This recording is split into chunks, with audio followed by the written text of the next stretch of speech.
made it to Lake Tahoe and we celebrated Miles' 30th birthday with some spring skiing and snowboarding. It was my first time ever skiing and I actually made it down the mountain, and I let Miles go off and do his own thing so he could make the most out of the trip. After Lake Tahoe, Miles and I both got pretty sick.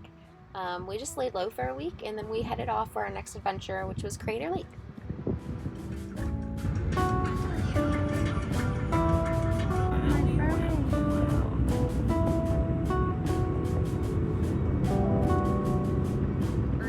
Crater Lake, which we did not know was the snowiest place in the United States of America, and it is still pretty snowy. It's really very cool for two Floridians. Pretty snowy.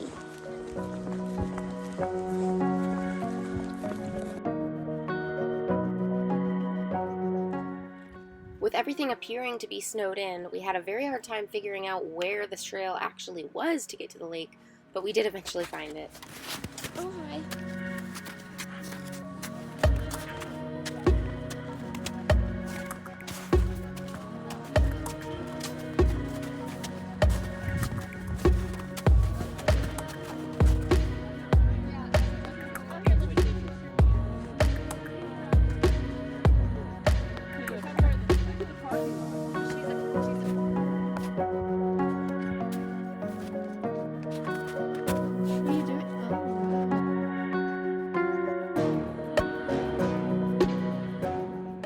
Then we went to the visitor center to learn more about Crater Lake, and boy was it fascinating.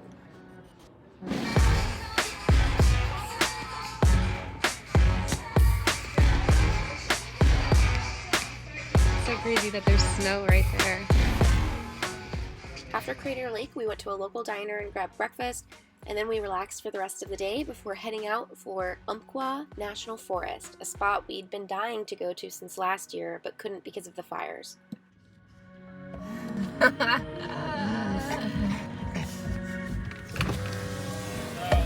We're thinking that if Umpqua's snowed in, we're going to have the same problem, because they're not coming to clear all these pull-offs out. Is this Umpqua National Forest? No, this is Diamond Lake Snow Park, where there's like a bunch of pull-offs out this way. After doing some research, we realized we were still at a much higher elevation than Umpqua National Forest, so we decided to keep going and see what we found, hoping that the roads would be less snowy and wouldn't be blocked off. Oh, nice. Yep. We were just coming for a quick trip because it was on our route up to Bend, Oregon, so our main goal was just to hit Umpqua Hot Springs. We looked at boondocking spots near the springs on I-Overlander and headed in that general direction. So we just drove around with our visible hotspot because we showed up to this spot right near Umpqua Hot Springs, and I have full service on Verizon. Miles has none on AT&T, and we have none on our hotspot, which is supposed to run off of Verizon network, so I don't really understand why it has none and I have perfect service.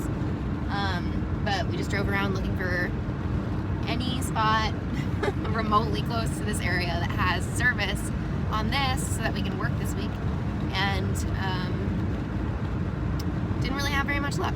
So I wouldn't...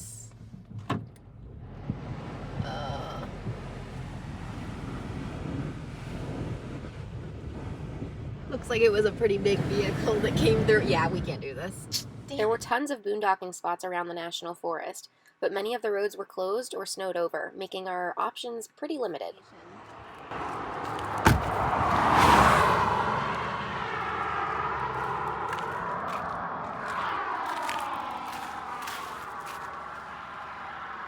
When turning around, we didn't realize that one of the snow embankments on the side of the road was in fact much deeper than it looked. Any ideas? Not really. So we are stuck. And Tim is back at our bus and doesn't have any service, so we can't reach out to him. And we're in the middle of the road. And people have been driving by and they have not stopped. Trying to Google how to get a car out of snow, and I barely have enough service to pull anything up, so.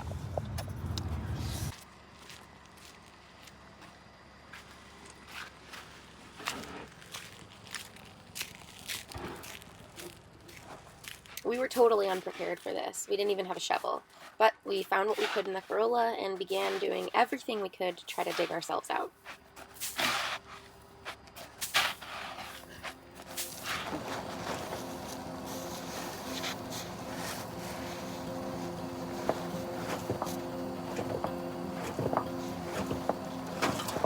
The heat from the bottom of the car hit the ice and really just caused it to freeze into like a solid ice cube under the car, making it extremely difficult to dig out.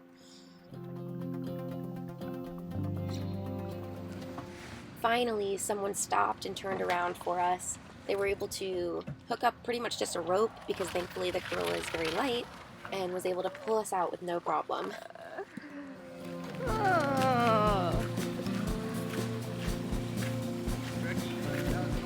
Thank you so much. Ooh. Well, we jerked it. You're not even gonna go to the campground you turned around for in the first place? Done. Although we were unsuccessful finding a spot with enough service for us to stay for the week, we were at least able to stay the night and then hit Umpqua Hot Springs in the morning.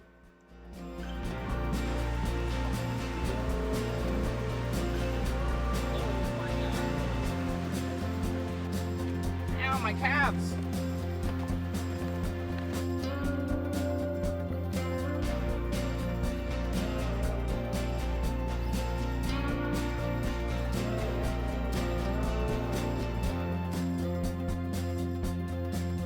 Huh? Do you have the car keys? No.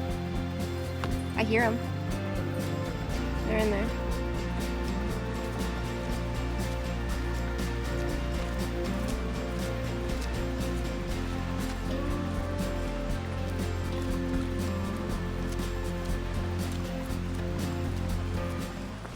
That morning, we packed everything up and we made the short 1.5 hour drive to Bend, Oregon.